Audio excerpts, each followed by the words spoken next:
Urban Therapy with Sun 752, and this your daily Gogetemism number 128 for February 10th, 2015.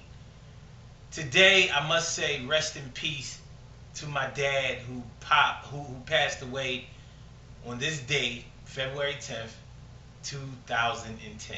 That's when he closed his eyes for the last time. He was actually my stepdad, but he was just like a dad to me, and he is a dad to me. And he closed his eyes for the last time on this day 5 years ago in 2010.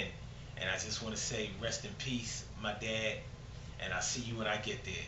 Henry Roscoe Blue, rest in peace until we all get there so we can be together again.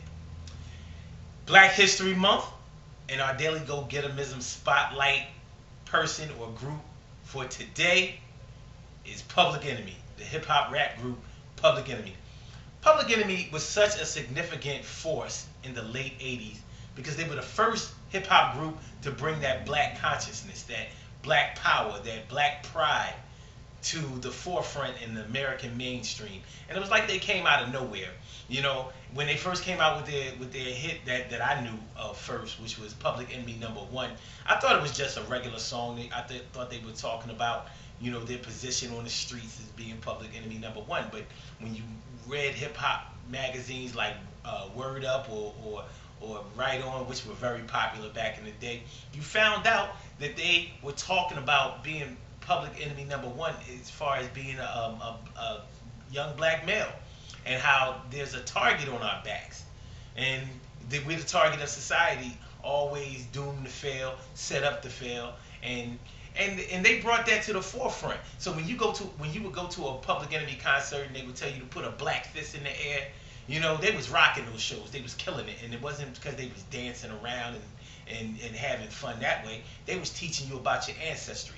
They had excerpts of black leaders speaking on their records, and they would make you ask, who is that? What are they talking about? You know, and it was just, they were just such a significant force, and it was such a great group, and the power that they wielded as far as being able to interject those historical facts and those political scams and things like that into the music. They just woke up a generation of black kids and even white kids, you know, back in the late 80s. So, you know, that's why Public Enemy is in the spotlight today. And they're still around today. All of the members are surviving, and they're still doing shows like old hip hop shows or whatever, and they still rocking it, and they still talking that good stuff. So even though you see like Flavor Flav doing the Flavor of Love and all of that kind of stuff, don't think that for a second that he's just some silly buffoon that runs around with big glasses and a clock, you know, and all that kind of stuff. He knows his stuff. He's just he does things to get your attention, and he was definitely the best hype man in the business to this day, I believe. So hats off to you, Public Enemy.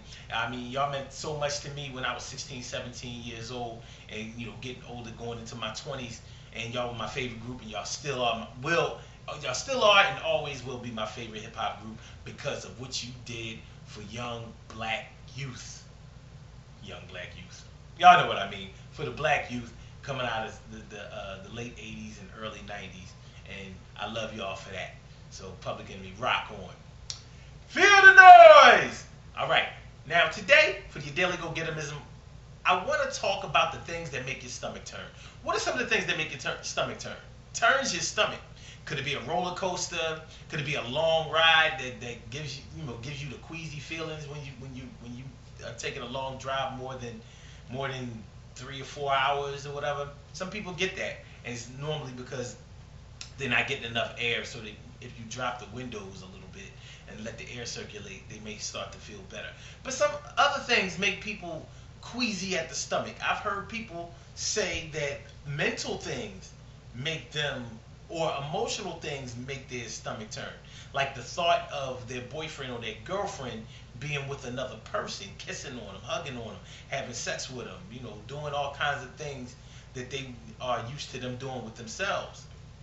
See, that turns their stomach. The thought of it just turns their stomach. I've heard that from a lot of people. So it could be that jealousy and possessiveness, not to downplay that, but, you know, could that be one of the things that turns your stomach?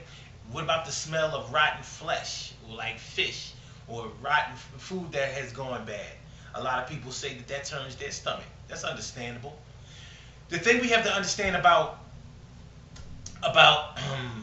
when your stomach is turning, or stomach pain in general, is that a lot of times, if it's not, if it's an ongoing problem or a frequent problem, it can be indicative of greater problems that are at hand that we may not know about, and we need to get that checked out. So if it's a temporary thing, something that happens every now and then, and you are sure of the source of your stomach pain, a good way to remedy that is to drink baking soda and water. So for a small glass of water, take a teaspoon of baking soda and put it in some water, some good water, hopefully not tap water, but you mix that up, drink it while it's dissolved. Don't drink it while it's in its powder form. That's not so good for you. Make sure that it's dissolved in the water, and that works better than Rolaids. It works better than Tums. It works better than anything, and it's alkaline. All my health nuts know what I'm talking about when I say alkaline. When you eat foods that are alkaline, or eat things that are alkaline, it raises your alkalinity levels as far as your pH is concerned, your pH balance is concerned, and that prevents you from getting sick. It prevents you from getting diseases and things like that. So you want to keep your eye on that. Now, if you feel like if you want to detox and clear your stomach of stomach problems, bigger glass, maybe a tablespoon of baking soda, that should help you out.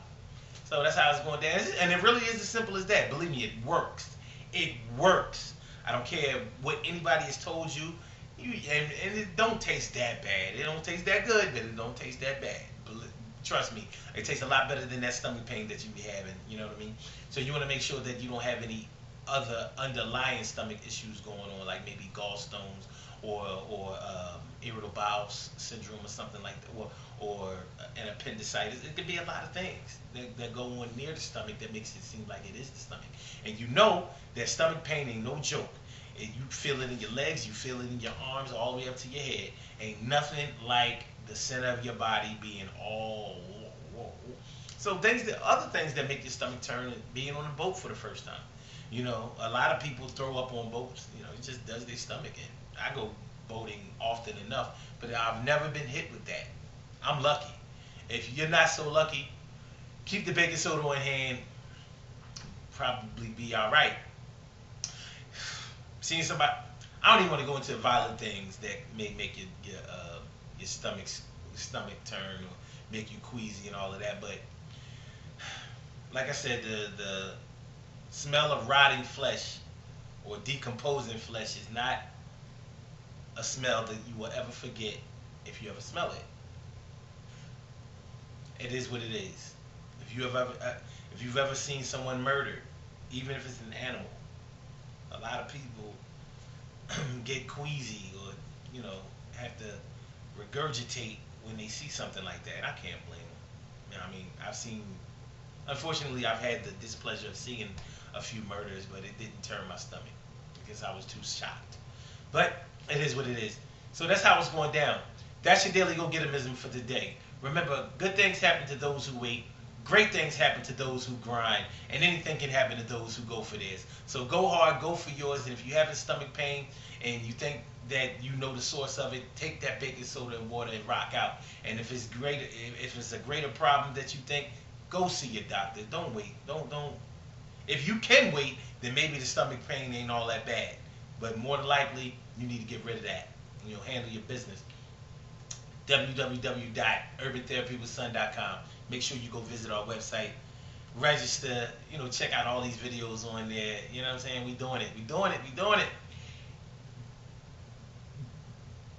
Daily Gogetemism show each and every day, 6 a.m. Eastern Standard Time, 347-677-1533. That's the call-in number, 347-677-1533. You can listen, you can talk.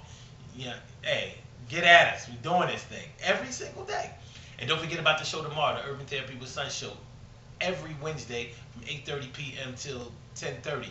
Yo, tomorrow we're talking about can't get hard for them, Can get wet for them. So we're talking about what it's like to be with somebody who you are no longer sexually or physically attracted to. That is some serious stuff, and it's gonna be hot, baby. Boy, it's gonna be on fire. Get with y'all tomorrow, man. Y'all have a great day, and I'll get with y'all a little later. Peace.